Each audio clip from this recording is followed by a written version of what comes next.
Awakened Imagination by Neville Goddard. Read by Adam Hannon.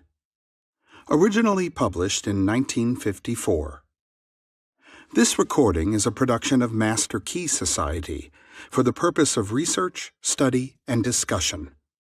The views and opinions expressed in this book belong to the author and may not always reflect those of Master Key Society or its affiliates. Imagination, the real and eternal world of which this vegetable universe is but a faint shadow. What is the life of man but art and science? William Blake, Jerusalem. Imagination is more important than knowledge. Albert Einstein, on Science. Chapter 1. Who is your imagination? I rest not from my great task to open the eternal worlds, to open the immortal eyes of man inwards into the worlds of thought, into eternity ever expanding in the bosom of God, the human imagination. Blake, Jerusalem, Plate 5, lines 18 to 20. Certain words in the course of long use gather so many strange connotations that they almost cease to mean anything at all. Such a word is imagination. This word is made to serve all manner of ideas, some of them directly opposed to one another. Fancy, thought, hallucination, suspicion. Indeed, so wide is its use and so varied its meanings, the word imagination has no status nor fixed significance. For example, we ask a man to use his imagination, meaning that his present outlook is too restricted and therefore not equal to the task. In the next breath, we tell him that his ideas are pure imagination, thereby implying that his ideas are unsound. We speak of a jealous or suspicious person as a victim of his own imagination, meaning that his thoughts are untrue. A minute later, we pay a man the highest tribute by describing him as a man of imagination. Thus, the word imagination has no definite meaning. Even the dictionary gives us no help. It defines imagination as 1. The picturing power or act of the mind, the constructive or creative principle. 2. A phantasm. 3. An irrational notion or belief. 4. Planning, plotting, or scheming as involving mental construction. I identify the central figure of the Gospels with human imagination, the power which makes the forgiveness of sins, the achievement of our goals, inevitable. All things were made by him, and without him was not anything made that was made. John chapter 1, verse 3. There is only one thing in the world, imagination, and all our deformations of it. He is despised and rejected of men, a man of sorrows and acquainted with grief. Isaiah chapter 53, verse 3. Imagination is the very gateway of reality. Man, said Blake, is either the ark of God or a phantom of the earth and of the water. Naturally, he is only a natural organ subject to sense. The eternal body of man is the imagination. That is God himself, the divine body. Yud, Shin, Ayin, from right to the left. Jesus, we are his members. I know of no greater and truer definition of the imagination than that of Blake. By imagination, we have the power to be anything we desire to be. Through imagination, we disarm and transform the violence of the world. Our most intimate, as well as our most casual relationships, become imaginative as we awaken to the mystery hid from the ages, that Christ in us is our imagination. We then realize that only as we live by imagination can we truly be said to live at all. I want this book to be the simplest, clearest, frankest work I have the power to make it, that I may encourage you to function imaginatively, that you may open your immortal eyes inwards into the worlds of thought, where you behold every desire of your heart as ripe grain, white already to harvest. I am come that they might have life, and that they might have it more abundantly. John chapter 10, verse 10. The abundant life that Christ promised us is ours to experience now, but not until we have the sense of Christ as our imagination can we experience it. The mystery hid from the ages, Christ in you, the hope of glory, Colossians chapter 1, verse 26, is your imagination. This is the mystery which I am ever striving to realize more keenly myself and to urge upon others. Imagination is our Redeemer, the Lord from heaven, born of man, but not begotten of man. Every man is Mary, and birth to Christ must give. If the story of the Immaculate Conception and birth of Christ appears irrational to man, it is only because it is misread as biography, history, and cosmology, and the modern explorers of the imagination do not help by calling it the unconscious or subconscious mind. Imagination's birth and growth is the gradual transition from a God of tradition to a God of experience. If the birth of Christ in man seems slow, it is only because man is unwilling to let go the comfortable but false anchorage of tradition. When imagination is discovered as the first principle of religion, the stone of literal understanding will have felt the rod of Moses and, like the rock of Zion, issue forth the water of psychological meaning to quench the thirst of humanity. And all who take the proffered cup and live a life according to this truth will transform the water of psychological meaning into the wine of forgiveness. Then, like the Good Samaritan, they will pour it on the wounds of all. The Son of God is not to be found in history, nor in any external form. He can only be found as the imagination of Him in whom His presence becomes manifest. Oh, would thy heart but be a manger for His birth! God would once more become a child on earth. Man is the garden in which this only begotten Son of God sleeps. He awakens this Son by lifting His imagination up to heaven and clothing men in godlike stature. We must go on imagining better than the best we know. Man, in the moment of his awakening to the imaginative life, must meet the test of sonship. Father, reveal thy Son in me. And it pleased God to reveal His Son in me. Galatians chapter 1, verse 16. The supreme test of sonship is the forgiveness of sin. The test that your imagination is Christ Jesus, the Son of God, is your ability to forgive sin. Sin means missing one's mark in life, falling short of one's ideal, failing to achieve one's aim. Forgiveness means identification of man with his ideal or aim in life.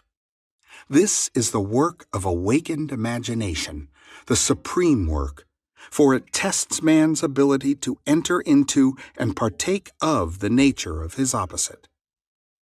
Let the weak man say, I am strong. Joel chapter 3, verse 10. Reasonably, this is impossible. Only awakened imagination can enter into and partake of the nature of its opposite.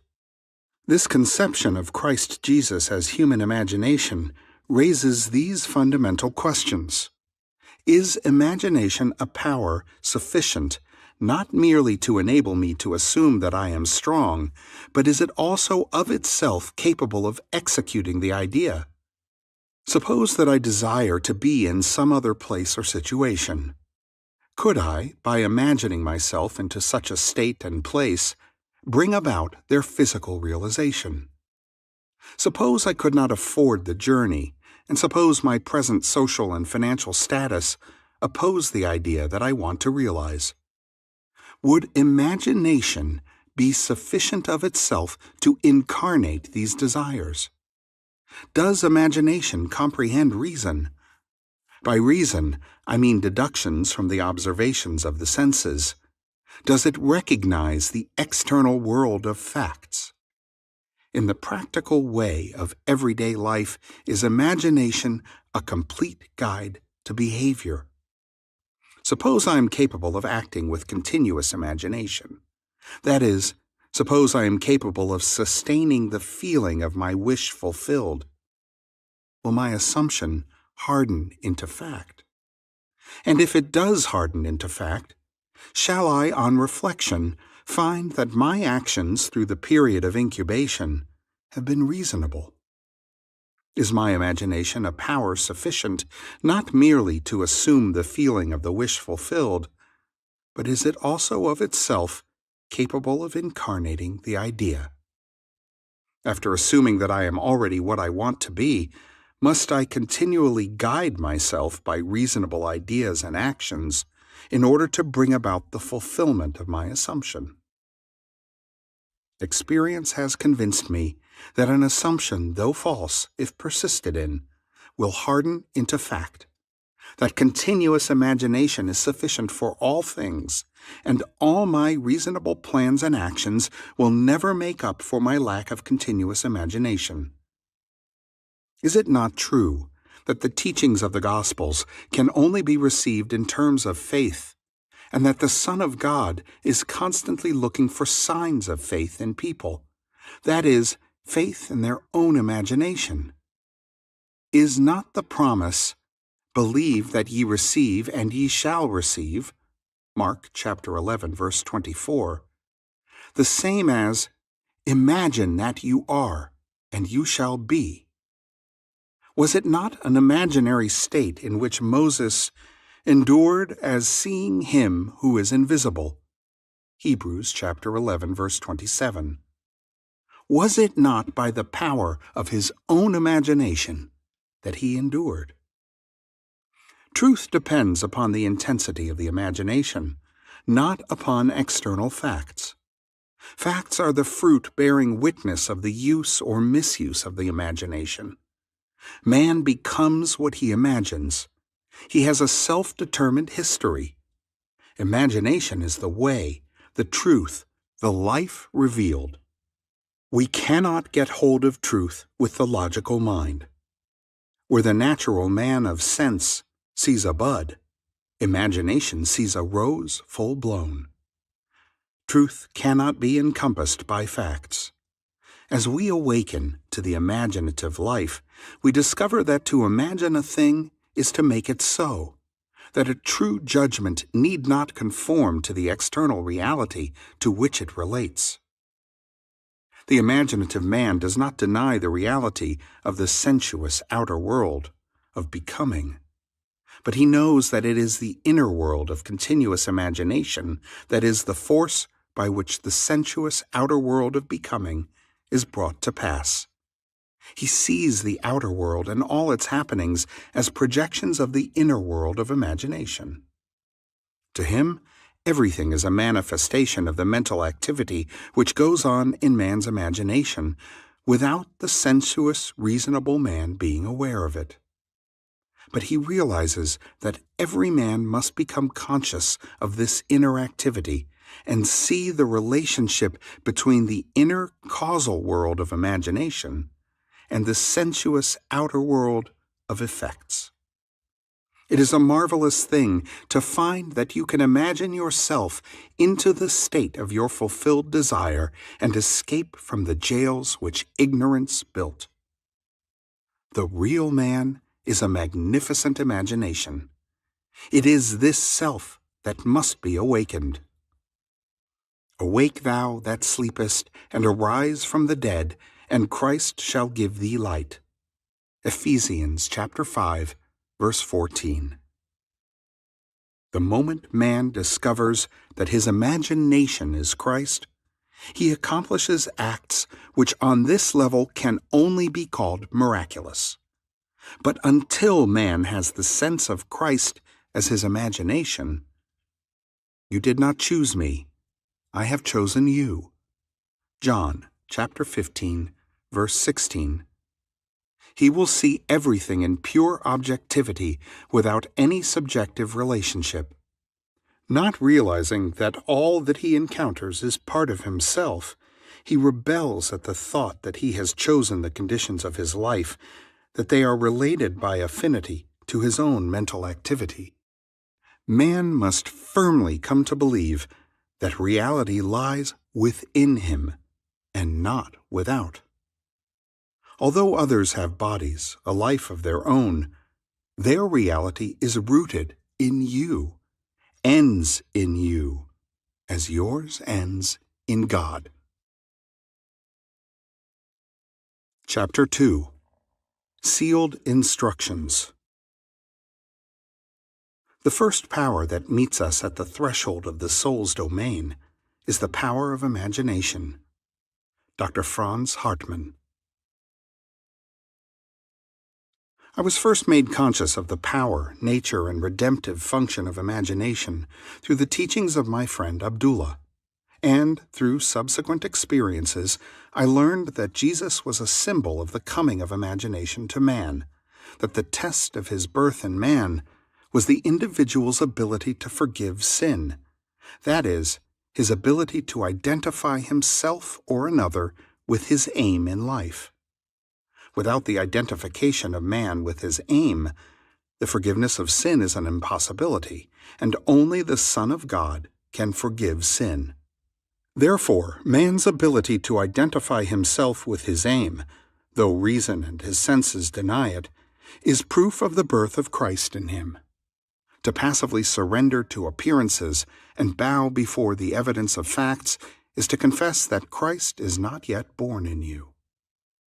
Although this teaching shocked and repelled me at first, for I was a convinced and earnest Christian, and did not then know that Christianity could not be inherited by the mere accident of birth, but must be consciously adopted as a way of life, it stole later on through visions, mystical revelations, and practical experiences into my understanding, and found its interpretation in a deeper mood. But I must confess that it is a trying time when those things are shaken which one has always taken for granted. "Seest thou these great buildings? There shall not be left one stone upon another that shall not be thrown down." Mark chapter 13, verse 2. Not one stone of literal understanding will be left after one drinks the water of psychological meaning. All that has been built up by natural religion is cast into the flames of mental fire. Yet what better way is there to understand Christ Jesus than to identify the central character of the Gospels with human imagination, knowing that every time you exercise your imagination lovingly on behalf of another, you are literally mediating God to man, and thereby feeding and clothing Christ Jesus, and that, whenever you imagine evil against another, you are literally beating and crucifying Christ Jesus. Every imagination of man is either the cup of cold water or the sponge of vinegar to the parched lips of Christ. "Let none of you imagine evil in your hearts against his neighbor," warned the prophet Zechariah. When man heeds this advice, he will awake from the imposed sleep of Adam into the full consciousness of the Son of God. He is in the world, and the world is made by him, and the world knows him not. Human imagination. I asked myself many times, if my imagination is Christ Jesus, and all things are possible to Christ Jesus, are all things possible to me? Through experience, I have come to know that when I identify myself with my aim in life, then Christ is awake in me. Christ is sufficient for all things. I lay down my life that I might take it again. No man taketh it from me, but I lay it down of myself. John chapter 10, verse 18. What a comfort it is to know that all that I experience is the result of my own standard of beliefs, that I am the center of my own web of circumstances, and that as I change, so must my outer world. The world presents different appearances according as our states of consciousness differ. What we see when we are identified with a state cannot be seen when we are no longer fused with it. By state is meant all that man believes and consents to as true. No idea presented to the mind can realize itself unless the mind accepts it. It depends on the acceptance, the state with which we are identified, how things present themselves. In the fusion of imagination and states is to be found the shaping of the world as it seems. The world is a revelation of the states with which imagination is fused. It is the state from which we think that determines the objective world in which we live. The rich man, the poor man, the good man, the thief, are what they are by virtue of the states from which they view the world. On the distinction between these states depends the distinction between the worlds of these men. Individually so different is this same world. It is not the actions and behavior of the good man that should be matched, but his point of view. Outer reforms are useless if the inner state is not changed. Success is gained not by imitating the outer actions of the successful, but by right inner actions and inner talking. If we detach ourselves from a state, and we may at any moment, the conditions and circumstances to which that union gave being vanish. It was in the fall of 1933 in New York City that I approached Abdullah with a problem. He asked me one simple question: "What do you want?" I told him that I would like to spend the winter in Barbados, but that I was broke. I literally did not have a nickel. "If you will imagine yourself to be in Barbados," said he, "thinking and viewing the world from that state of consciousness instead of thinking of Barbados, you will spend the winter there. You must not concern yourself with the ways and means of getting there, for the state of consciousness of already being in Barbados, if occupied by your imagination, will devise the means best suited to realize itself." Man lives by committing himself to invisible states, by fusing his imagination with what he knows to be other than himself, and in this union he experiences the results of that fusion. No one can lose what he has save by detachment from the state where the things experienced have their natural life. You must imagine yourself right into the state of your fulfilled desire, Abdullah told me, and fall asleep viewing the world from Barbados. The world which we describe from observation must be as we describe it relative to ourselves. Our imagination connects us with the state desired, but we must use imagination masterfully, not as an onlooker thinking of the end, but as a partaker thinking from the end. We must actually be there in imagination. If we do this, our subjective experience will be realized objectively. "This is not mere fancy," said he, "but a truth you can prove by experience." His appeal to enter into the wish fulfilled was the secret of thinking from the end. Every state is already there as mere possibility as long as you think of it, but is overpoweringly real when you think from it. Thinking from the end is the way of Christ.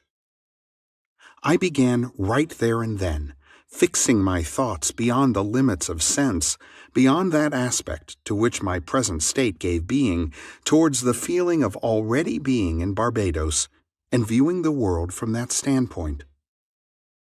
He emphasized the importance of the state from which man views the world as he falls asleep. All prophets claim that the voice of God is chiefly heard by man in dreams. In a dream, in a vision of the night, when deep sleep falleth upon men in slumbering upon the bed, then he openeth the ears of men and sealeth their instruction. Job chapter 33, verse 15 and 16. That night and for several nights thereafter, I fell asleep in the assumption that I was in my father's house in Barbados. Within a month, I received a letter from my brother saying that he had a strong desire to have the family together at Christmas, and asking me to use the enclosed steamship ticket for Barbados. I sailed 2 days after I received my brother's letter and spent a wonderful winter in Barbados.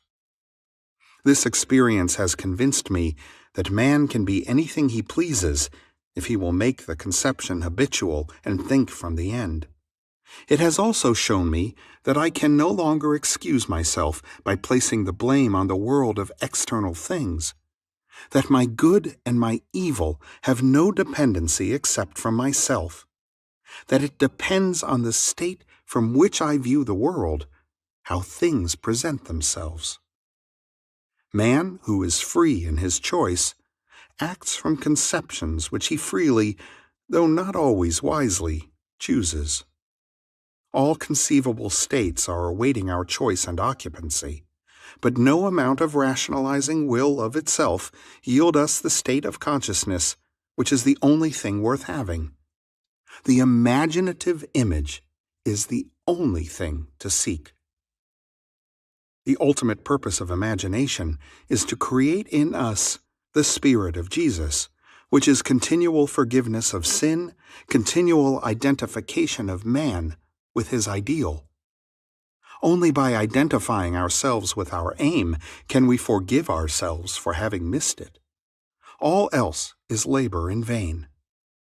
On this path, to whatever place or state we convey our imagination, to that place or state we will gravitate physically also.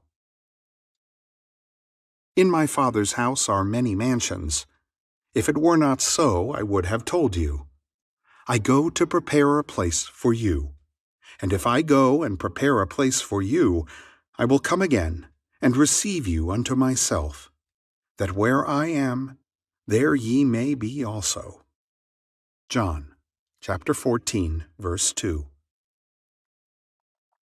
By sleeping in my Father's house in my imagination, as though I slept there in the flesh, I fused my imagination with that state and was compelled to experience that state in the flesh also. So vivid was this state to me, I could have been seen in my Father's house had any sensitive entered the room where in imagination I was sleeping. A man can be seen where in imagination he is, for a man must be where his imagination is, for his imagination is himself.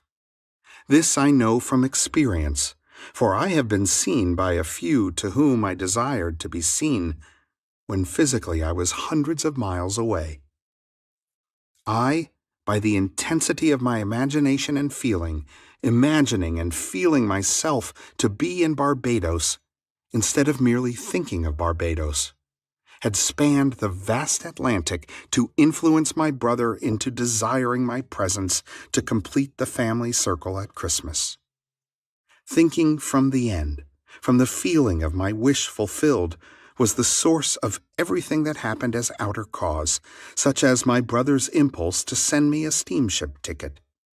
And it was also the cause of everything that appeared as results.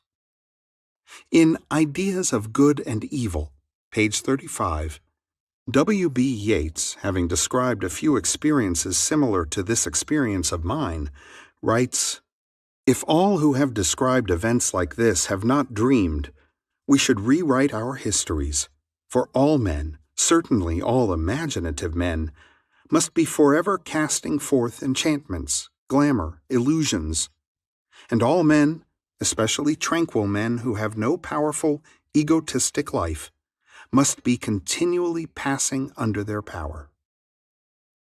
Determined imagination, thinking from the end, is the beginning of all miracles. I would like to give you an immense belief in miracles, but a miracle is only the name given by those who have no knowledge of the power and function of imagination to the works of imagination. Imagining oneself into the feeling of the wish fulfilled is the means by which a new state is entered. This gives the state the quality of isness. Hermes tells us, "That which is manifested.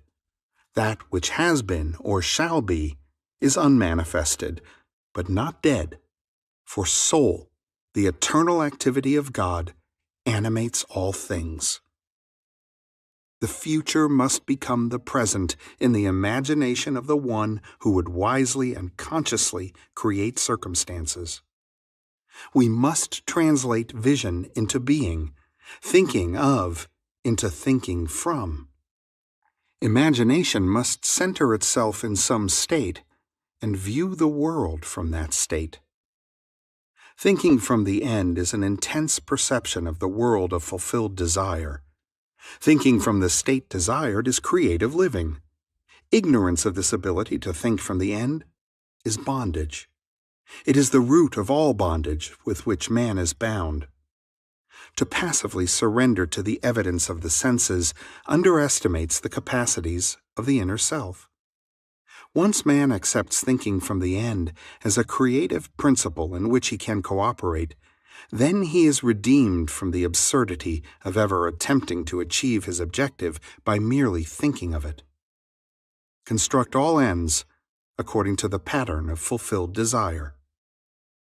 The whole of life is just the appeasement of hunger, and the infinite states of consciousness from which a man can view the world are purely a means of satisfying that hunger.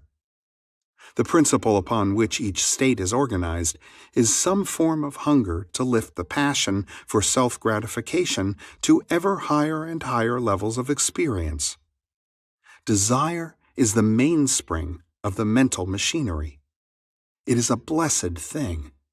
It is a right and natural craving which has a state of consciousness as its right and natural satisfaction.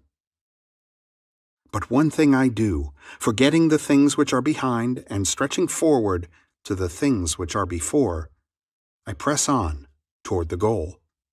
Philippians chapter 3, verse 13. It is necessary to have an aim in life. Without an aim, we drift. "What wantest thou of me?" is the implied question asked most often by the central figure of the Gospels. In defining your aim, you must want it. As the hart panteth after the water brooks, so panteth my soul after thee, O God. Psalms chapter 42, verse 1. It is lack of this passionate direction to life that makes man fail of accomplishment. The spanning of the bridge between desire, thinking of, and satisfaction, thinking from, is all important. We must move mentally from thinking of the end to thinking from the end. This reason could never do. By its nature, it is restricted to the evidence of the senses. But imagination, having no such limitation, can. Desire exists to be gratified in the activity of imagination. Through imagination, man escapes from the limitation of the senses and the bondage of reason. There is no stopping the man who can think from the end. Nothing can stop him. He creates the means and grows his way out of limitation into ever greater and greater mansions of the Lord. It does not matter what he has been or what he is. All that matters is what does he want. He knows that the world is a manifestation of the mental activity which goes on within himself. so he strives to determine and control the ends from which he thinks. In his imagination he dwells in the end, confident that he shall dwell there in the flesh also. He puts his whole trust in the feeling of the wish fulfilled, and lives by committing himself to that state, for the art of fortune is to tempt him so to do. Like the man at the pool of Bethesda, he is ready for the moving of the waters of imagination. Knowing that every desire is ripe grain to him who knows how to think from the end, he is indifferent to mere reasonable probability, and confident that through continuous imagination his assumptions will harden into fact. But how to persuade men everywhere that thinking from the end is the only living, how to foster it in every activity of man, how to reveal it as the plenitude of life and not the compensation of the disappointed, that is the problem. Life is a controllable thing. You can experience what you please once you realize that you are His Son, and that you are what you are by virtue of the state of consciousness from which you think and view the world. Son, thou art ever with me, and all that I have is thine. Luke, chapter 15, verse 31. Chapter 3. Highways of the Inner World. And the children struggled within her, and the Lord said unto her, Two nations are in thy womb, and two manner of people shall be separated from thy bowels, and the one people shall be stronger than the other people, and the elder shall serve the younger. Genesis chapter 25, verse 22 and 23. Duality is an inherent condition of life. Everything that exists is double. Man is a dual creature, with contrary principles embedded in his nature. They war within him and present attitudes to life which are antagonistic. This conflict is the eternal enterprise, the war in heaven, the never-ending struggle of the younger or inner man of imagination to assert his supremacy over the elder or outer man of sense. The first shall be last, and the last shall be first. Matthew chapter 19, verse 30. He it is who, coming after me, is preferred before me. John chapter 1, verse 27. The second man is the Lord from heaven. 1 Corinthians chapter 15, verse 47. Man begins to awake to the imaginative life the moment he feels the presence of another being in himself. In your limbs lie nations twain, rival races from their birth. One the mastery shall gain, the younger or the elder reign. There are two distinct centers of thought or outlooks on the world possessed by every man. The Bible speaks of these two outlooks as natural and spiritual. The natural man receiveth not the things of the Spirit of God, for they are foolishness unto him, neither can he know them, because they are spiritually discerned. 1 Corinthians chapter 2, verse 14. Man's inner body is as real in the world of subjective experience as his outer physical body is real in the world of external realities. But the inner body expresses a more fundamental part of reality.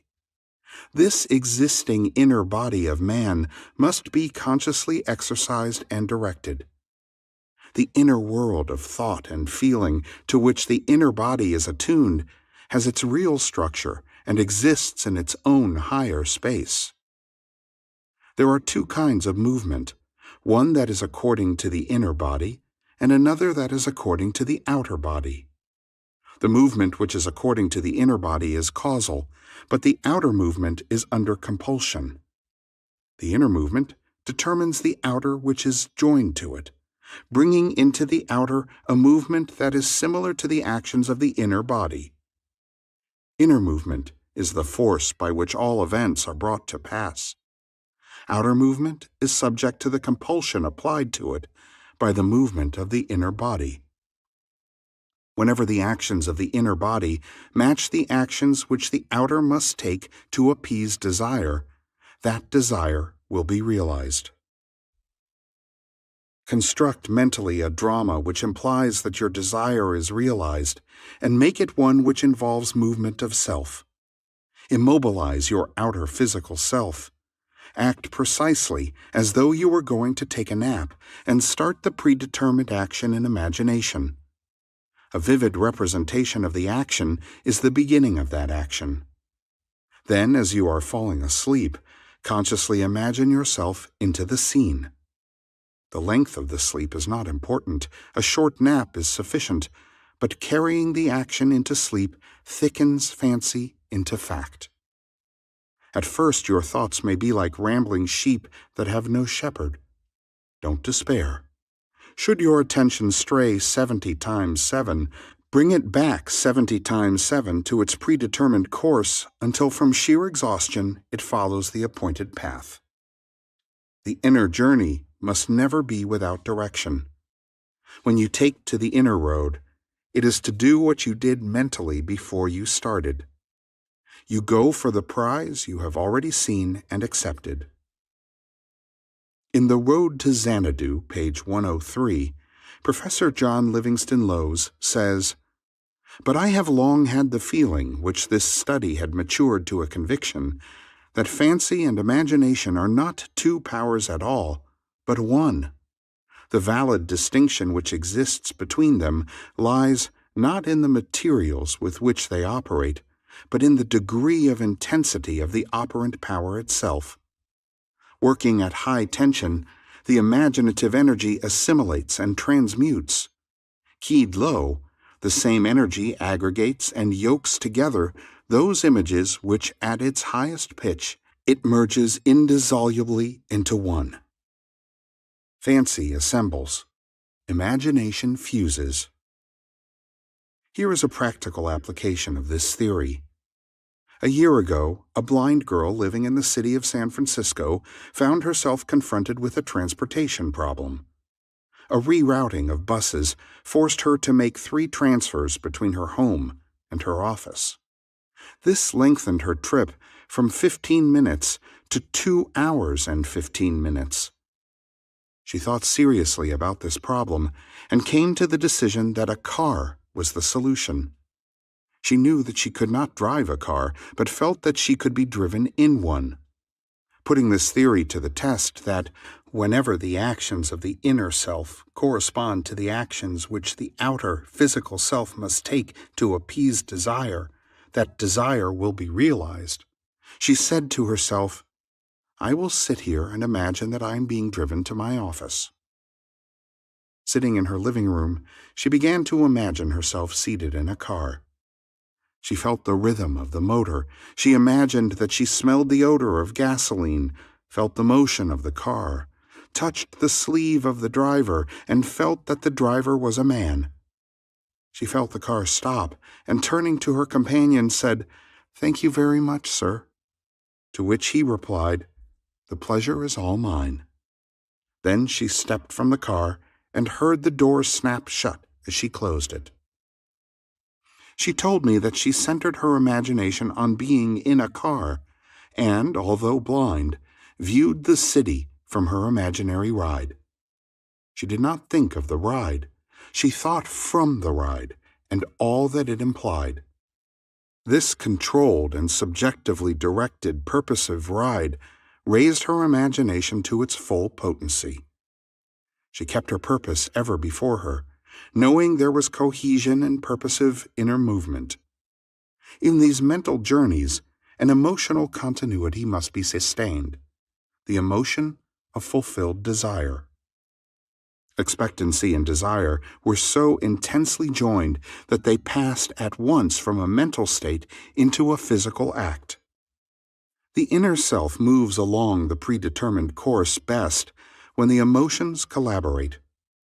The inner self must be fired, and it is best fired by the thought of great deeds and personal gain. We must take pleasure in our actions. On 2 successive days, the blind girl took her imaginary ride, giving it all the joy and sensory vividness of reality. A few hours after her second imaginary ride, a friend told her of a story in the evening paper. It was a story of a man who was interested in the blind. The blind girl phoned him and stated her problem. The very next day, on his way home, he stopped in at a bar, and while there had the urge to tell the story of the blind girl to his friend the proprietor. A total stranger, on hearing the story, volunteered to drive the blind girl home every day. The man who told the story then said, "If you will take her home, I will take her to work." This was over a year ago, and since that day, this blind girl has been driven to and from her office by these two gentlemen. Now, instead of spending 2 hours and 15 minutes on 3 buses, she is at her office in less than 15 minutes. And on that first ride to her office, she turned to her good Samaritan and said, "Thank you very much, sir." And he replied, "The pleasure is all mine." Thus, the objects of her imagination were to her the realities of which the physical manifestation was only the witness. The determinative animating principle was the imaginative ride. Her triumph could be a surprise only to those who did not know of her inner ride. She mentally viewed the world from this imaginative ride with such a clearness of vision that every aspect of the city attained identity. These inner movements not only produce corresponding outer movements. This is the law which operates beneath all physical appearances. He who practices these exercises of bilocation will develop unusual powers of concentration and quiescence, and will inevitably achieve waking consciousness on the inner and dimensionally larger world. Actualizing strongly, she fulfilled her desire, for, viewing the city from the feeling of her wish fulfilled, she matched the state desired and granted that to herself which sleeping men ask of God. To realize your desire, an action must start in your imagination, apart from the evidence of the senses, involving movement of self and implying fulfillment of your desire. Whenever it is the action which the outer self takes to appease desire, that desire will be realized. The movement of every visible object is caused not by things outside the body, but by things within it, which operate from within outward. The journey is in yourself. You travel along the highways of the inner world. Without inner movement, it is impossible to bring forth anything. Inner action is introverted sensation. If you will construct mentally a drama which implies that you have realized your objective, then close your eyes and drop your thoughts inward, centering your imagination all the while in the predetermined action, and partake in that action, you will become a self-determined being. Inner action orders all things according to the nature of itself. Try it and see whether a desirable ideal once formulated is possible, for only by this process of experiment can you realize your potentialities. It is thus that this creative principle is being realized. So the clue to purposive living is to center your imagination in the action and feeling of fulfilled desire with such awareness, such sensitiveness, that you initiate and experience movement upon the inner world. Ideas only act if they are felt, if they awaken inner movement. Inner movement is conditioned by self-motivation, outer movement by compulsion. Wherever the sole of your foot shall tread, the same give I unto you.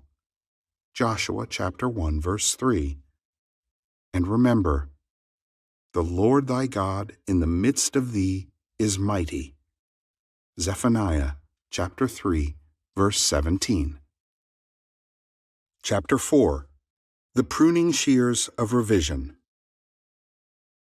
The second man is the Lord from heaven.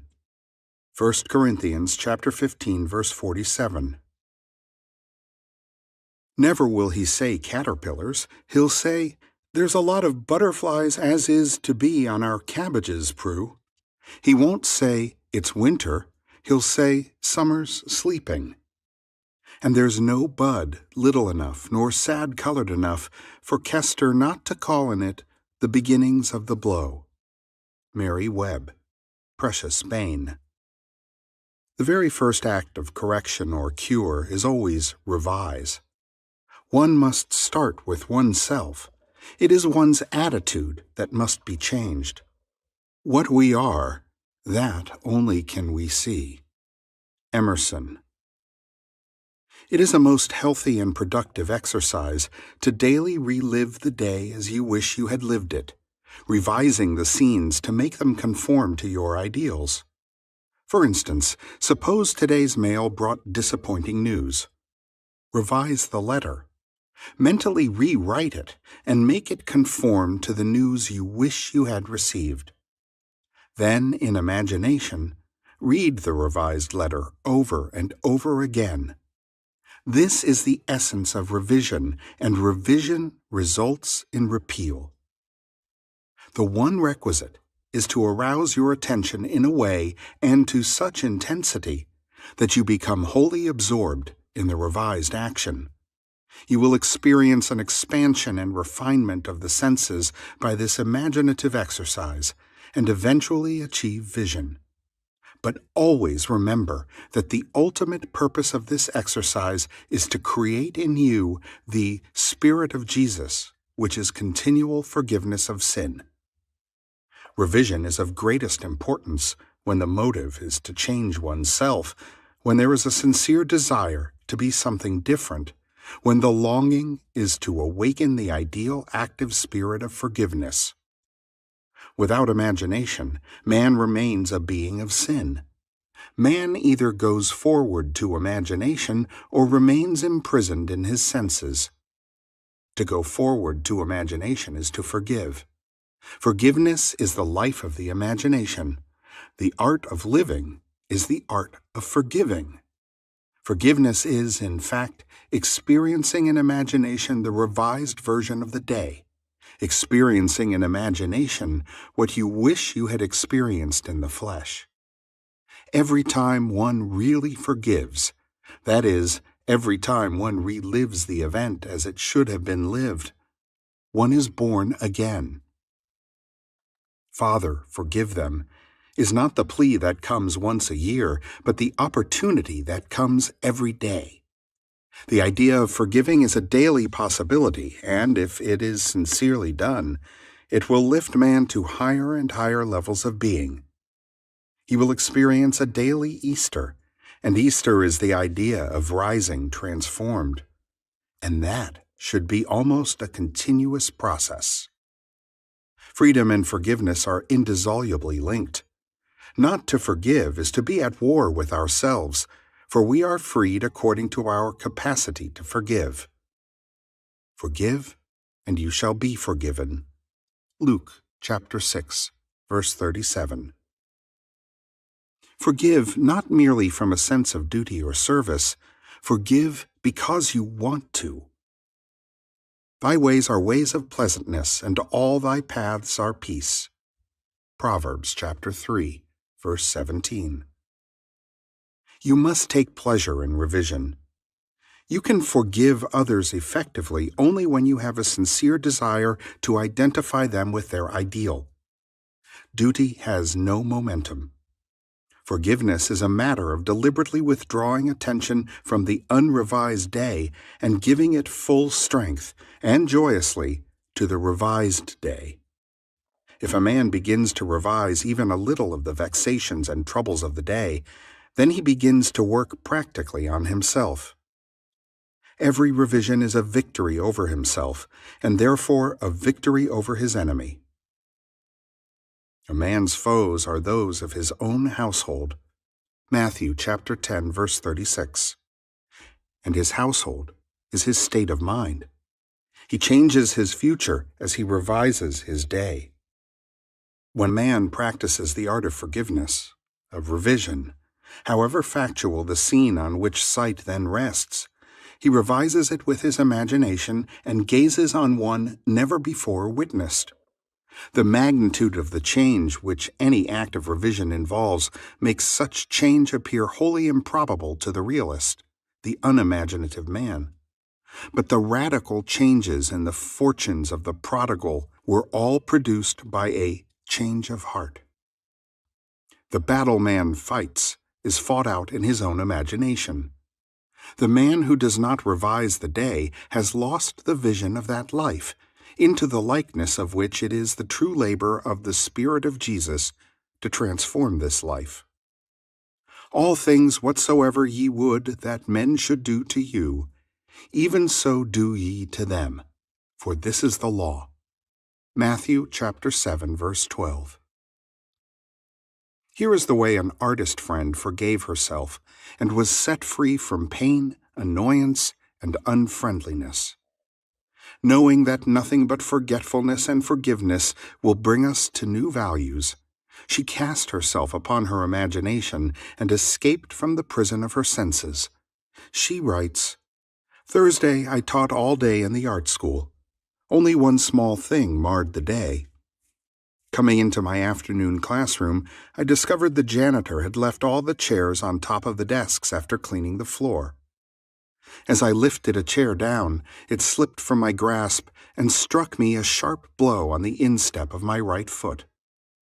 I immediately examined my thoughts and found that I had criticized the man for not doing his job properly. Since he had lost his helper, I realized he probably felt he had done more than enough, and it was an unwanted gift that had bounced and hit me on the foot. Looking down at my foot, I saw both my skin and nylons were intact, so forgot the whole thing. That night, after I had been working intensely for about 3 hours on a drawing, I decided to make myself a cup of coffee. To my utter amazement, I couldn't manage my right foot at all, and it was giving out great bumps of pain. I hopped over to a chair and took off my slipper to look at it. The entire foot was a strange purplish pink, swollen out of shape and red hot. I tried walking on it and found that it just flapped. I had no control over it whatsoever. It looked like one of two things. Either I had cracked a bone when I dropped the chair on it, or something could be dislocated. No use speculating what it is, better get rid of it right away. So I became quiet, all ready to melt myself into light. To my complete bewilderment, my imagination refused to cooperate. It just said, no. This sort of thing often happens when I am painting. I just started to argue, why not? It just kept saying no. Finally, I gave up and said, "You know I am in pain. I am trying hard not to be frightened, but you are the boss. What do you want to do?" The answer, "Go to bed and review the day's events."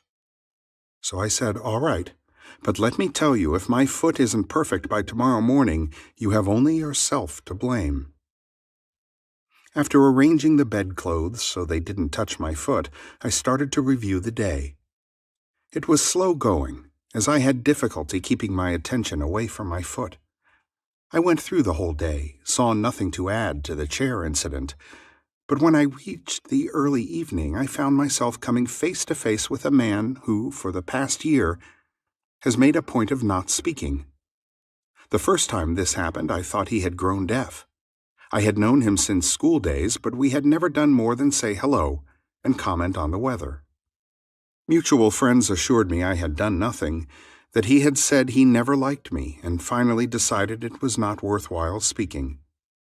I had said hi. He hadn't answered. I found that I thought, poor guy, what a horrid state to be in. I shall do something about this ridiculous state of affairs. So, in my imagination, I stopped right there and redid the scene. I said, hi. He answered hi and smiled. I now thought, good old Ed. I ran the scene over a couple of times and went on to the next incident and finished up the day. Now what? Do we do my foot or the concert? I had been melting and wrapping up a wonderful present of courage and success for a friend who was to make her debut the following day, and I had been looking forward to giving it to her tonight. My imagination sounded a little bit solemn as it said, "Let us do the concert. It will be more fun." But first, couldn't we just take my perfectly good imagination foot out of this physical one before we start? I pleaded. By all means.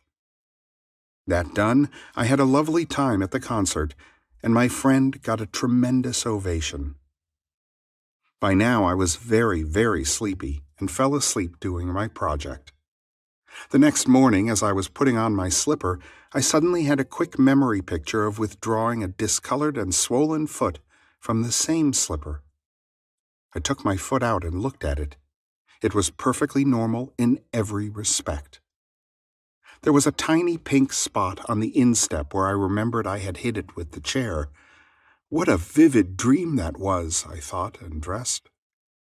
While waiting for my coffee, I wandered over to my drafting table and saw that all my brushes were lying helter-skelter and unwashed. Whatever possessed you to leave your brushes like that? Don't you remember? It was because of your foot. So it hadn't been a dream after all, but a beautiful healing. She had won by the art of revision what she would never have won by force. In heaven, the only art of living is forgetting and forgiving, especially to the female. Blake. We should take our life not as it appears to be, but from the vision of this artist, from the vision of the world made perfect that is buried under all minds, buried and waiting for us to revise the day. We are led to believe a lie when we see with, not through the eye. Blake. A revision of the day, and what she held to be so stubbornly real was no longer so to her, and, like a dream, had quietly faded away. You can revise the day to please yourself, and by experiencing in imagination the revised speech and actions, not only modify the trend of your life story, but turn all its discords into harmonies. The one who discovers the secret of revision cannot do otherwise than let himself be guided by love. Your effectiveness will increase with practice. Revision is the way by which right can find its appropriate might. Resist not evil, for all passionate conflicts result in an interchange of characteristics. To him that knoweth to do good, and doeth it not, to him it is sin. James chapter 4, verse 17. To know the truth, you must live the truth, and to live the truth, your inner actions must match the actions of your fulfilled desire. Expectancy and desire must become one. Your outer world is only actualized inner movement. Through ignorance of the law of revision, those who take to warfare are perpetually defeated. Only concepts that idealize depict the truth. Your ideal of man is his truest self. It is because I firmly believe that whatever is most profoundly imaginative is in reality most directly practical that I ask you to live imaginatively and to think into and to personally appropriate the transcendent saying, Christ in you, the hope of glory. Don't blame, only resolve. It is not man and the earth at their loveliest, but you, practicing the art of revision, make paradise. The evidence of this truth can lie only in your own experience of it. Try revising the day. It is to the pruning shears of revision that we owe our prime fruit. Chapter 5. The Coin of Heaven. Does a firm persuasion that a thing is so make it so? And the prophet replied, all poets believe that it does, and in ages of imagination this firm persuasion removed mountains, but many are not capable of a firm persuasion of anything. William Blake, marriage of heaven and hell.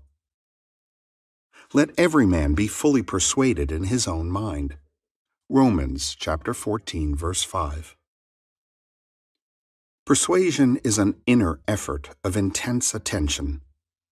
To listen attentively as though you heard is to evoke, to activate. By listening, you can hear what you want to hear and persuade those beyond the range of the outer ear. Speak it inwardly in your imagination only. Make your inner conversation match your fulfilled desire. What you desire to hear without, you must hear within. Embrace the without within, and become one who hears only that which implies the fulfillment of his desire, and all the external happenings in the world will become a bridge leading to the objective realization of your desire. Your inner speech is perpetually written all around you in happenings. Learn to relate these happenings to your inner speech, and you will become self-taught. By inner speech is meant those mental conversations which you carry on with yourself. They may be inaudible when you are awake because of the noise and distractions of the outer world of becoming, but they are quite audible in deep meditation and dream. But whether they be audible or inaudible, you are their author, and fashion your world in their likeness. There is a God in heaven, and heaven is within you, that revealeth secrets and maketh known to the king Nebuchadnezzar what shall be in the latter days. Thy dream and the visions of thy head upon thy bed are these. Daniel chapter 2, verse 28. Inner speech from premises of fulfilled desire is the way to create an intelligible world for yourself. Observe your inner speech, for it is the cause of future action. Inner speech reveals the state of consciousness from which you view the world. Make your inner speech match your fulfilled desire, for your inner speech is manifested all around you in happenings. If any man offend not in word, the same is a perfect man, and able also to bridle the whole body. Behold, we put bits in the horses' mouths, that they may obey us, and we turn about their whole body. Behold also the ships, which though they be so great, and are driven by fierce winds, yet are they turned about with a very small helm, whithersoever the governor listeth. Even so the tongue is a little member, and boasteth great things. Behold how great a matter a little fire kindleth. James chapter 3, verses 2 through 5. The whole manifested world goes to show us what use we have made of the word, inner speech. An uncritical observation of our inner talking will reveal to us the ideas from which we view the world. Inner talking mirrors our imagination, and our imagination mirrors the state with which it is fused. If the state with which we are fused is the cause of the phenomenon of our life, then we are relieved of the burden of wondering what to do, for we have no alternative but to identify ourselves with our aim. And, inasmuch as the state with which we are identified mirrors itself in our inner speech, then to change the state with which we are fused, we must first change our inner talking. It is our inner conversations which make tomorrow's facts. Put off the former conversation, the old man which is corrupt, and be renewed in the spirit of your mind. Put on the new man, which is created in righteousness.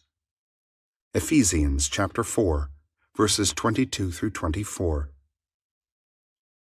Our minds, like our stomachs, are whetted by change of food.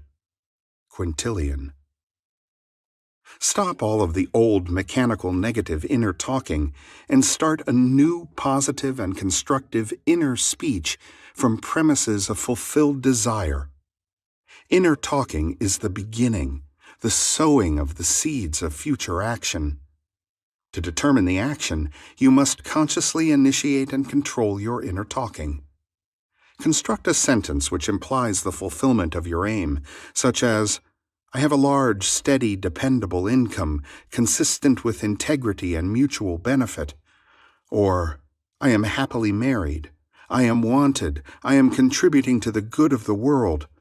And repeat such a sentence over and over until you are inwardly affected by it. Our inner speech represents in various ways the world we live in. In the beginning was the Word. John, chapter 1, verse 1. That which ye sow ye reap. See yonder fields. The sesamum was sesamum. The corn was corn. The silence and the darkness knew. So is a man's fate born. The Light of Asia. Ends run true to origins. Those that go searching for love only make manifest their own lovelessness. And the loveless never find love. Only the loving find love, and they never have to seek for it. D.H. Lawrence. Man attracts what he is. The art of life is to sustain the feeling of the wish fulfilled and let things come to you, not to go after them or think they flee away. Observe your inner talking and remember your aim. Do they match? Does your inner talking match what you would say audibly had you achieved your goal? The individual's inner speech and actions attract the conditions of his life. Through uncritical self-observation of your inner talking, you find where you are in the inner world, and where you are in the inner world is what you are in the outer world. You put on the new man whenever ideals and inner speech match. In this way alone can the new man be born. Inner talking matures in the dark. From the dark it issues into the light. The right inner speech is the speech that would be yours were you to realize your ideal. In other words, it is the speech of fulfilled desire. I am that. There are two gifts which God has bestowed upon man alone and on no other mortal creature. These two are mind and speech, and the gift of mind and speech is equivalent to that of immortality. If a man uses these two gifts rightly, he will differ in nothing from the immortals, and when he quits the body, mind and speech will be his guides, and by them he will be brought into the troop of the gods and the souls that have attained to bliss. Walter Scott's translation of Hermetica, Volume 1, page 231, Oxford University Press, 1924. The circumstances and conditions of life are outpictured inner talking, solidified sound. Inner speech calls events into existence. In every event is the creative sound that is its life and being. All that a man believes and consents to as true reveals itself in his inner speech. It is his word, his life. Try to notice what you are saying in yourself at this moment, to what thoughts and feelings you are consenting. They will be perfectly woven into your tapestry of life. To change your life, you must change your inner talking, for life, said Hermes, is the union of word and mind. When imagination matches your inner speech to fulfilled desire, there will then be a straight path in yourself from within out, and the without will instantly reflect the within for you, and you will know reality is only actualized inner talking. Receive with meekness the inborn word, which is able to save your souls. James chapter 1, verse 21. Every stage of man's progress is made by the conscious exercise of his imagination matching his inner speech to his fulfilled desire. Because man does not perfectly match them, the results are uncertain, while they might be perfectly certain. Persistent assumption of the wish fulfilled is the means of fulfilling the intention. As we control our inner talking, matching it to our fulfilled desires, we can lay aside all other processes. Then we simply act by clear imagination and intention. We imagine the wish fulfilled and carry on mental conversations from that premise. Through controlled inner talking from premises of fulfilled desire, seeming miracles are performed. The future becomes the present and reveals itself in our inner speech. To be held by the inner speech of fulfilled desire is to be safely anchored in life. Our lives may seem to be broken by events, but they are never broken so long as we retain the inner speech of fulfilled desire. All happiness depends on the active, voluntary use of imagination to construct and inwardly affirm that we are what we want to be. We match ourselves to our ideals by constantly remembering our aim and identifying ourselves with it. We fuse with our aims by frequently occupying the feeling of our wish fulfilled. It is the frequency, the habitual occupancy, that is the secret of success. The oftener we do it, the more natural it is. Fancy assembles. Continuous imagination fuses. It is possible to resolve every situation by the proper use of imagination. Our task is to get the right sentence, the one which implies that our desire is realized, and fire the imagination with it. All this is intimately connected with the mystery of the still small voice. Inner talking reveals the activities of imagination, activities which are the causes of the circumstances of life. As a rule, man is totally unaware of his inner talking, and therefore sees himself not as the cause, but the victim of circumstance. To consciously create circumstance, man must consciously direct his inner speech, matching the still small voice to his fulfilled desires. He calls things not seen as though they were. Romans chapter 4, verse 17. Right inner speech is essential. It is the greatest of the arts. It is the way out of limitation into freedom. Ignorance of this art has made the world a battlefield and penitentiary where blood and sweat alone are expected, when it should be a place of marveling and wondering. Right inner talking is the first step to becoming what you want to be. Speech is an image of mind, and mind is an image of God. Hermetica, Volume 1, page 231.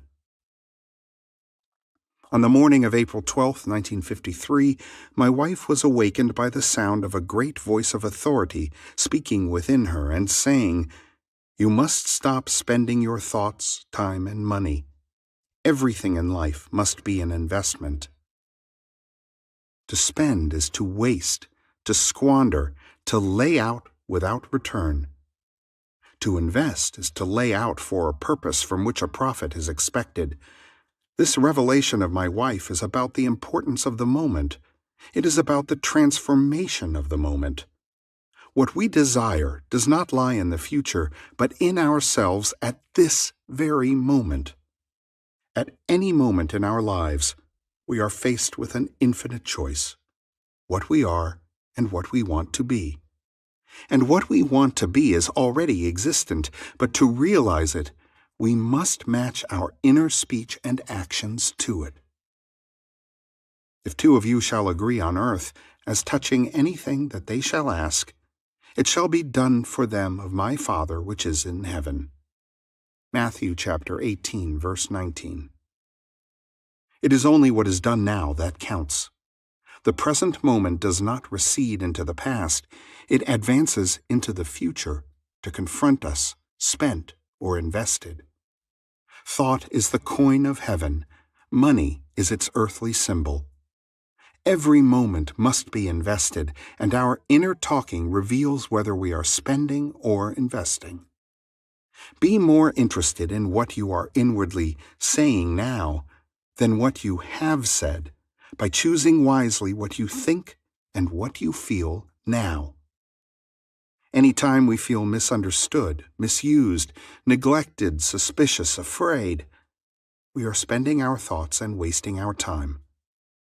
Whenever we assume the feeling of being what we want to be, we are investing. We cannot abandon the moment to negative inner talking and expect to retain command of life. Before us go the results of all that seemingly is behind. Not gone is the last moment, but oncoming. My word shall not return unto me void, but it shall accomplish that which I please, and it shall prosper in the thing whereto I sent it. Isaiah chapter 55, verse 11. The circumstances of life are the muffled utterances of the inner talking that made them, the Word made visible. The Word, said Hermes, is Son, and the mind is Father of the Word. They are not separate one from the other, for life is the union of word and mind. He willed us forth from himself by the word of truth. James chapter 1, verse 18. Let us be imitators of God as dear children. Ephesians chapter 5, verse 1. And use our inner speech wisely to mold an outer world in harmony with our ideal. The Lord spake by me, and his word was in my tongue. 2 Samuel chapter 23, verse 2. The mouth of God is the mind of man. Feed God only the best. Whatsoever things are of good report, think on these things. Philippians chapter 4, verse 8. The present moment is always precisely right for an investment, to inwardly speak the right word. The word is very near to you, in your mouth and in your heart, that you may do it. See, I have set before you this day life and good, death and evil, blessings and cursings. Choose life. Deuteronomy chapter 30, verses 14 and 15. You choose life and good and blessings by being that which you choose. Like is known to like alone. Make your inner speech bless and give good reports. Man's ignorance of the future is the result of his ignorance of his inner talking. His inner talking mirrors his imagination, and his imagination is a government in which the opposition never comes into power. If the reader ask, what if the inner speech remains subjective and is unable to find an object for its love? The answer is, it will not remain subjective, for the very simple reason that inner speech is always objectifying itself. What frustrates and festers and becomes the disease that afflicts humanity is man's ignorance of the art of matching inner words to fulfilled desire. Inner speech mirrors imagination, and imagination is Christ. Alter your inner speech and your perceptual world changes. Whenever inner speech and desire are in conflict, inner speech invariably wins. Because inner speech objectifies itself, it is easy to see that if it matches desire, desire will be objectively realized. Were this not so? I would say with Blake, sooner murder an infant in its cradle than nurse unacted desires. But I know from experience, the tongue setteth on fire the course of nature. James chapter 3, verse 6. Chapter 6. It is within. Rivers, mountains, cities, villages, all are human, and when you enter into their bosoms you walk in heavens and earths, as in your own bosom you bear your heaven, and earth and all you behold, though it appears without, it is within, in your imagination, of which this world of mortality is but a shadow. Blake, Jerusalem, Plate 71, lines 15 to 19. The inner world was as real to Blake as the outer land of waking life. He looked upon his dreams and visions as the realities of the forms of nature. Blake reduced everything to the bedrock of his own consciousness. The kingdom of heaven is within you. Luke chapter 17, verse 21. The real man, the imaginative man, has invested the outer world with all of its properties. The apparent reality of the outer world, which is so hard to dissolve, is only proof of the absolute reality of the inner world of his own imagination. No man can come to me except the Father, which hath sent me, draw him. I and my Father are one. John chapter 6, verse 44, and John chapter 10, verse 30. The world which is described from observation is a manifestation of the mental activity of the observer. When man discovers that his world is his own mental activity made visible, that no man can come unto him except he draws him, and that there is no one to change but himself, his own imaginative self, his first impulse is to reshape the world in the image of his ideal. But his ideal is not so easily incarnated. In that moment when he ceases to conform to external discipline, he must impose upon himself a far more rigorous discipline, the self-discipline upon which the realization of his ideal depends. Imagination is not entirely untrammeled and free to move at will without any rules to constrain it. In fact, the contrary is true. Imagination travels according to habit. Imagination has choice, but it chooses according to habit. Awake or asleep, man's imagination is constrained to follow certain definite patterns. It is this benumbing influence of habit that man must change. If he does not, his dreams will fade under the paralysis of custom. Imagination, which is Christ in man, is not subject to the necessity to produce only that which is perfect and good. It exercises its absolute freedom from necessity by endowing the outer physical self with free will to choose to follow good or evil, order or disorder. Choose this day whom ye will serve. Joshua chapter 24, verse 15.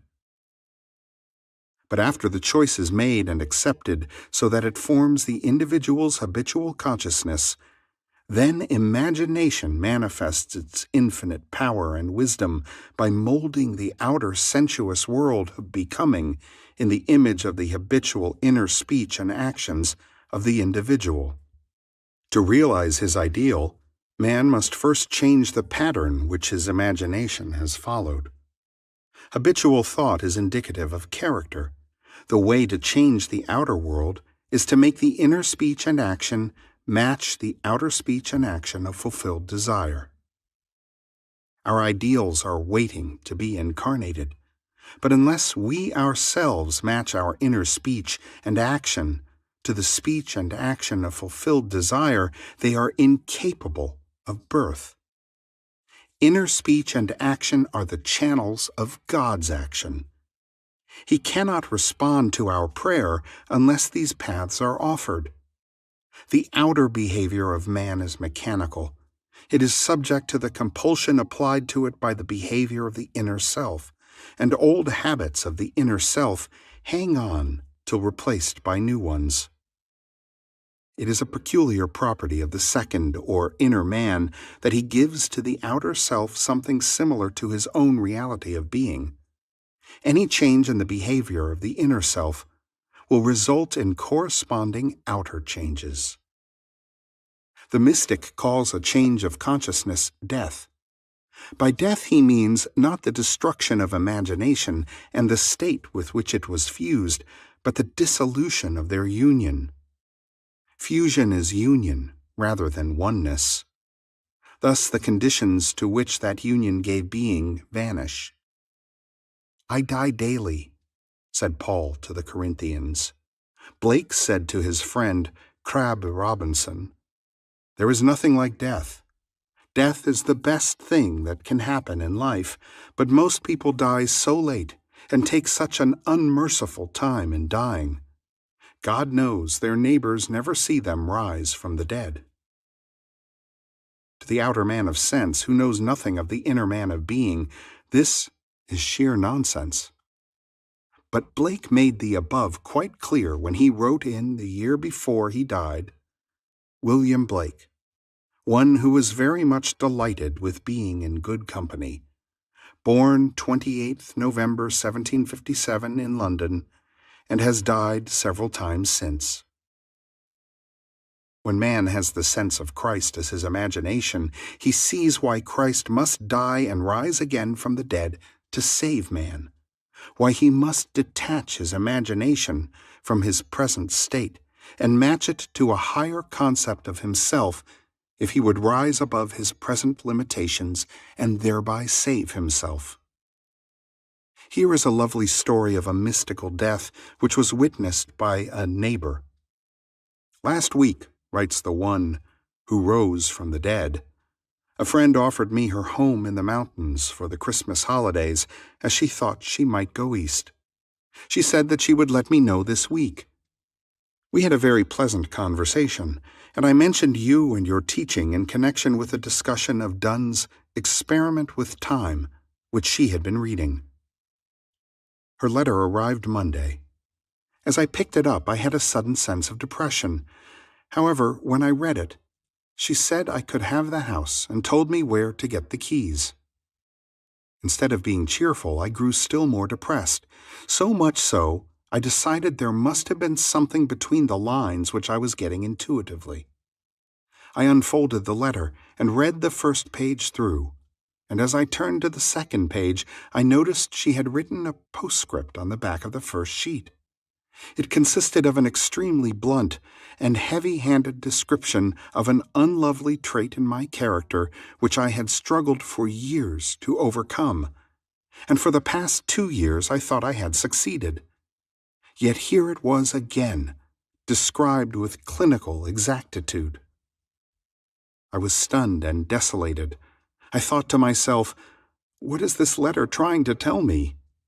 In the first place, she invited me to use her house as I have been seeing myself in some lovely home during the holidays. In the second place, nothing comes to me except I draw it. And thirdly, I have been hearing nothing but good news. So the obvious conclusion is that something in me corresponds to this letter, and no matter what it looks like, it is good news." I reread the letter, and as I did so I asked, "What is there here for me to see?" And then I saw. It started out, "After our conversation of last week, I feel I can tell you," and the rest of the page was as studded with wers and wases as currants in a seed cake. A great feeling of elation swept over me. It was all in the past. The thing I had labored so long to correct was done. I suddenly realized that my friend was a witness to my resurrection. I whirled around the studio, chanting, "It's all in the past. It is done. Thank you. It is done." I gathered all my gratitude up in a big ball of light and shot it straight to you. And if you saw a flash of lightning Monday evening, shortly after 6 your time, that was it. Now, instead of writing a polite letter because it is the correct thing to do, I can write giving sincere thanks for her frankness and thanking her for the loan of her house. Thank you so much for your teaching, which has made my beloved imagination truly my Savior. And now if any man shall say unto her, Lo, here is Christ, or there, she will believe it not, for she knows that the kingdom of God is within her, and that she herself must assume full responsibility for the incarnation of her ideal, and that nothing but death and resurrection will bring her to it. She has found her Savior, her beloved imagination, forever expanding in the bosom of God. There is only one reality, and that is Christ, human imagination, the inheritance and final achievement of the whole of humanity. That we, speaking the truth in love, may grow up into him in all things, which is the head, even Christ. Ephesians chapter 4, verse 15. Chapter 7. Creation is finished. I am the beginning and the end. There is nothing to come that has not been and is. Ecclesiastes chapter 3, verse 15, ERV. Blake saw all possible human situations as already made states. He saw every aspect, every plot and drama as already worked out as mere possibilities, as long as we are not in them, but as overpowering realities when we are in them. He described these states as sculptures of losses halls. Distinguish, therefore, states from individuals in those states. States change, but individual identities never change nor cease. The imagination is not a state. Said Blake, it is the human existence itself. Affection or love becomes a state when divided from imagination. Just how important this is to remember is almost impossible to say, but the moment the individual realizes this for the first time is the most momentous in his life, and to be encouraged to feel this is the highest form of encouragement it is possible to give. This truth is common to all men, but the consciousness of it, and much more the self-consciousness of it, is another matter. The day I realized this great truth, that everything in my world is a manifestation of the mental activity which goes on within me, and that the conditions and circumstances of my life only reflect the state of consciousness with which I am fused, is the most momentous in my life.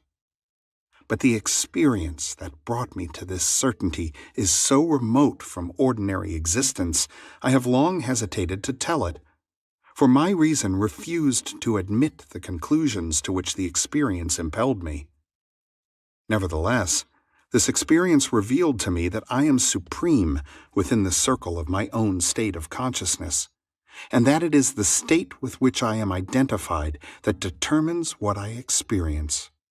Therefore, it should be shared with all, for to know this is to become free from the world's greatest tyranny, the belief in a second cause. Blessed are the pure in heart, for they shall see God. Matthew chapter 5, verse 8. Blessed are they whose imagination has been so purged of the beliefs in second causes, they know that imagination is all, and all is imagination. One day I quietly slipped from my apartment in New York City into some remote yesteryear's countryside. As I entered the dining room of a large inn, I became fully conscious. I knew that my physical body was immobilized on my bed back in New York. Yet here I was, as awake and as conscious as I have ever been. I intuitively knew that if I could stop the activity of my mind, everything before me would freeze. No sooner was the thought born than the urge to try it possessed me. I felt my head tighten, then thicken to a stillness. My attention concentrated into a crystal-clear focus, and the waitress walked not. And I looked through the window, and the leaves falling fell not. And the family of 4 eating ate not, and they lifting the food lifted it not. Then my attention relaxed, the tightness eased, and of a sudden all moved onward in their course. The leaves fell, the waitress walked, and the family ate. Then I understood Blake's vision of the sculptures of losses halls. I sent you to reap that whereon ye bestowed no labor. John chapter 4, verse 35. Creation is finished. I am the beginning and the end. There is nothing to come that has not been and is. Ecclesiastes chapter 3, verse 15, ERV. The world of creation is finished, and its original is within us.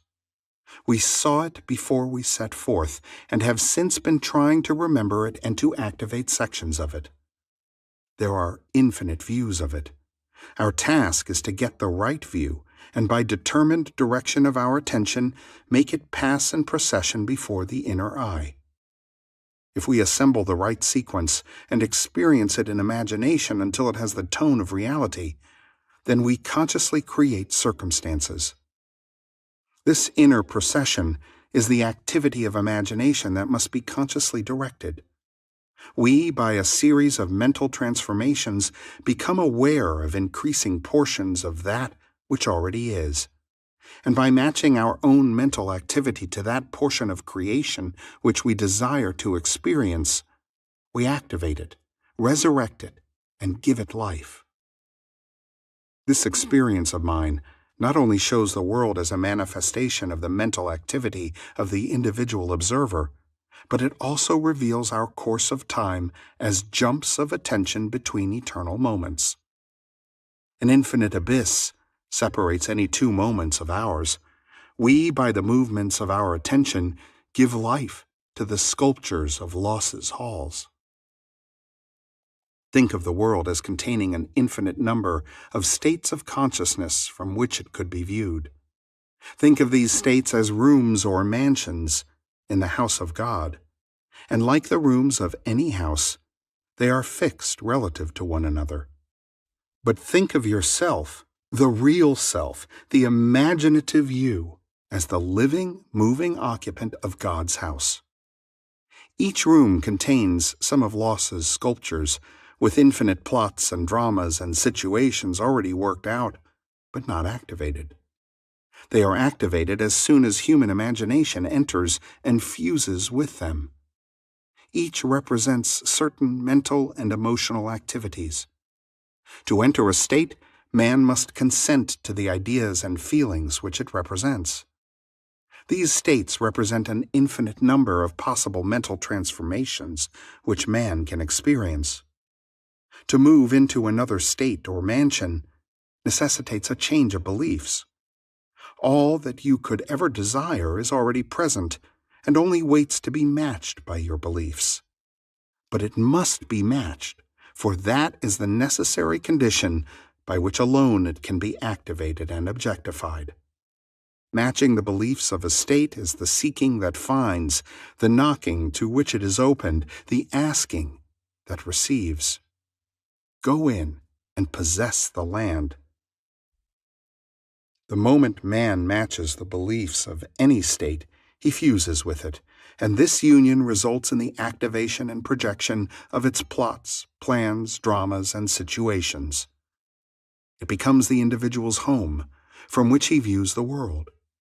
It is his workshop, and if he is observant, he will see outer reality shaping itself upon the model of his imagination. It is for this purpose of training us in image-making that we were made subject to the limitations of the senses and clothed in bodies of flesh. It is the awakening of the imagination, the returning of His Son that our Father waits for. The creature was made subject to vanity not willingly, but by reason of Him who subjected it. Romans chapter 8, verse 20.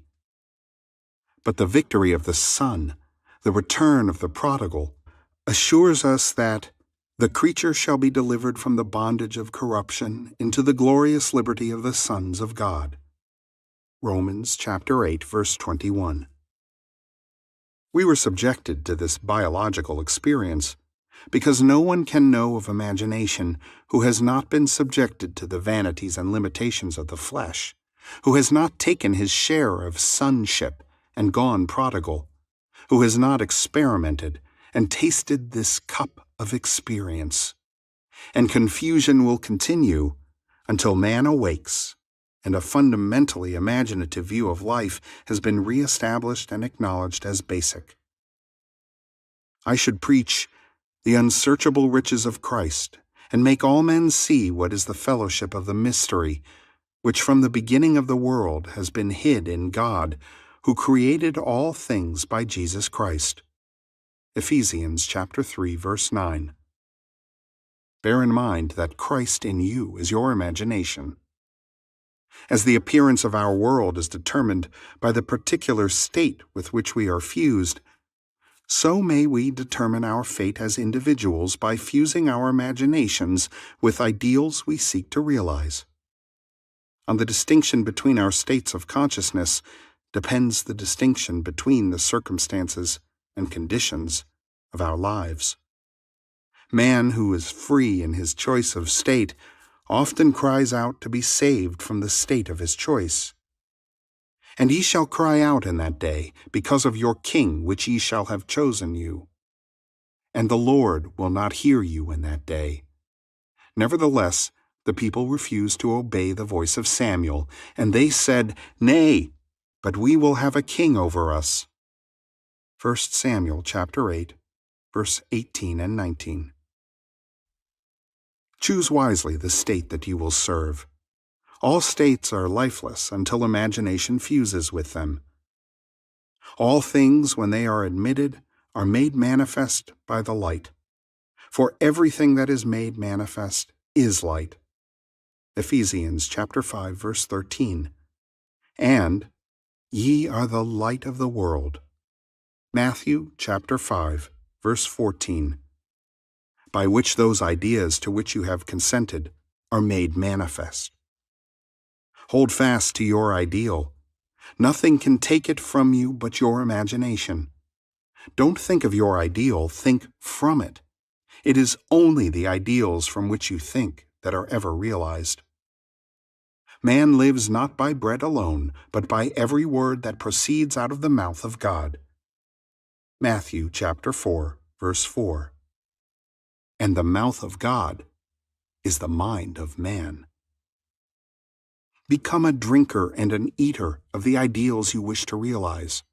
Have a set, definite aim, or your mind will wander, and wandering, it eats every negative suggestion. If you live right mentally, everything else will be right. By a change of mental diet, you can alter the course of observed events. But unless there is a change of mental diet, your personal history remains the same. You illuminate or darken your life by the ideas to which you consent. Nothing is more important to you than the ideas on which you feed, and you feed on the ideas from which you think. If you find the world unchanged, it is a sure sign that you are wanting in fidelity to the new mental diet which you neglect in order to condemn your environment. You are in need of a new and sustained attitude.